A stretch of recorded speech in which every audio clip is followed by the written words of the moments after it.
Every neighborhood supposedly has that one person who gets way too obsessed with HOA rules. In our case, we had Doyle Mason. This guy walked around acting like he had some official authority, always carrying his clipboard under his arm, phone at the ready for taking pictures. Nobody elected him. Nobody gave him the job. He simply appointed himself as our neighborhood's HOA enforcer. Last week, though, he went too far, and Grandpa decided he wasn't going to tolerate it anymore. Before we get into the story, drop a comment letting me know what country you're watching from. I'm curious to see how widely this tale spreads. The whole thing began with our backyard fence creaking at 5:30 a.m. I was barely awake, stumbling around pouring my cereal, when Grandpa called out from his porch rocker. Here he is again. Just as expected, there was Doyle climbing over our fence like some kind of burglar, phone in hand, photographing Grandpa's tomato garden. His excuse? They were ruining the community's visual appeal. Can you believe that? A 75-year-old veteran growing his own tomatoes was supposedly destroying our neighborhood's beauty. I was ready to march out there and give him a piece of my mind, but Grandpa simply held up his hand and said, "Hold on. Give a fool enough rope and he'll hang himself with it." That was Grandpa's approach.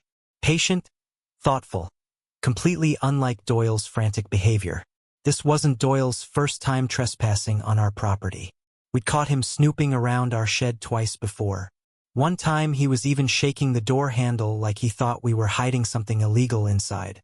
Grandpa filed a complaint with the HOA board, but Linda Clay, the president, just waved it off with that fake smile of hers. Oh, Doyle's just passionate about the neighborhood. He really cares. Passionate. The guy was violating North Carolina trespassing laws under Statute 14 to 159.13. The HOA kept making excuses, though, saying it was just internal community business. Grandpa wasn't having any of it. He contacted the sheriff's department, and while they were understanding, they explained the complicated situation. Without catching Doyle red-handed and filing charges immediately, it would just be he said, she said. That's when Grandpa came up with his strategy. Over the next 3 days, he worked away in the garage, humming his favorite country songs while I brought him whatever tools he needed. By day 4, our wrought iron gate had been upgraded. He'd installed low-voltage electrical wiring, completely legal according to North Carolina's electrical code, as long as proper signage was posted.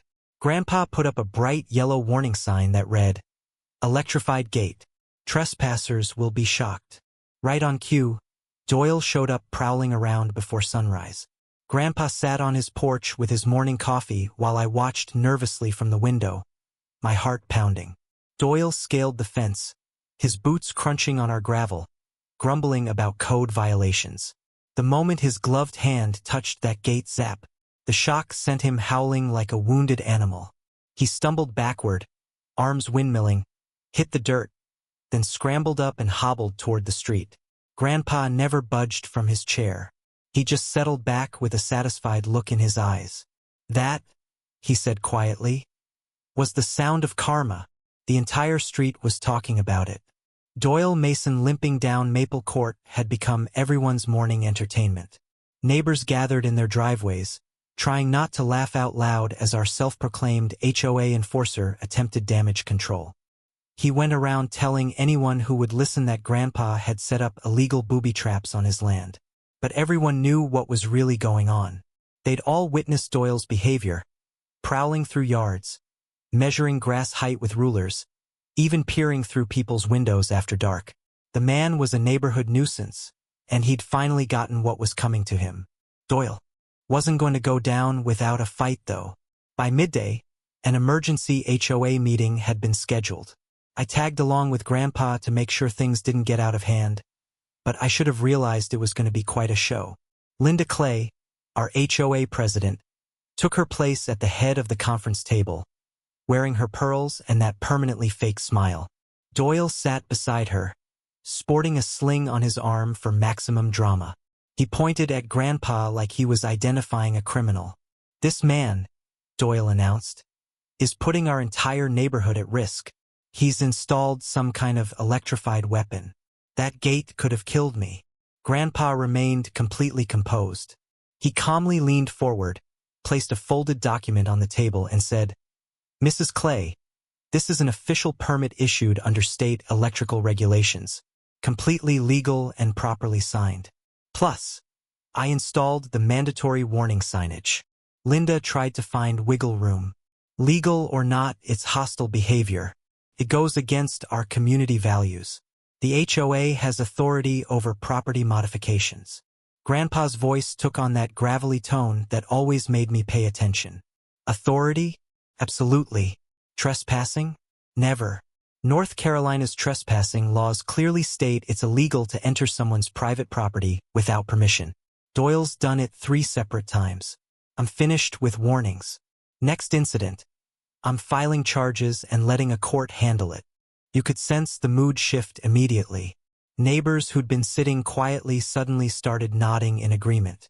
One woman spoke up. "Doyle was in my backyard last month measuring my bushes. I thought it was just me."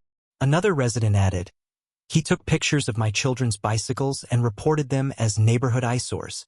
The momentum was building, and Doyle's face grew redder with each testimony. Linda banged her gavel frantically, trying to regain control. "This isn't the forum for these accusations. We're here to discuss Mr. Thompson's." But Grandpa interrupted her. "No, ma'am. We're here to discuss Doyle's inappropriate behavior. You've allowed him to act like he owns this entire neighborhood, and now he's discovered what happens when you step on the wrong person's property.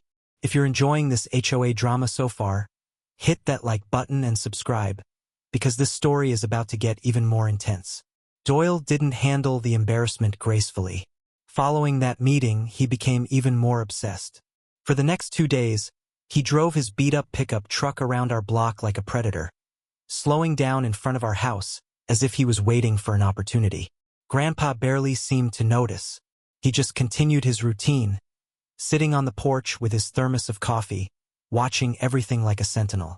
On the 3rd evening, Doyle couldn't control himself any longer. Just after midnight, I was awakened by sounds near our gate.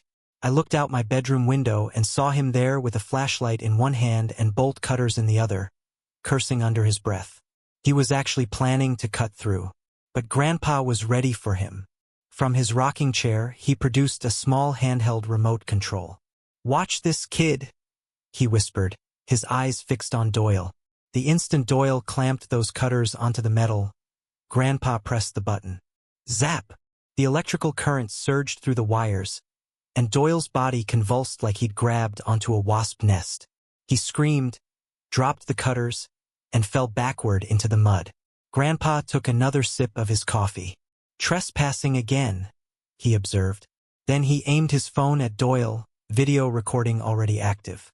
Every stumble, every profanity, every slip in the mud was captured in crystal-clear resolution.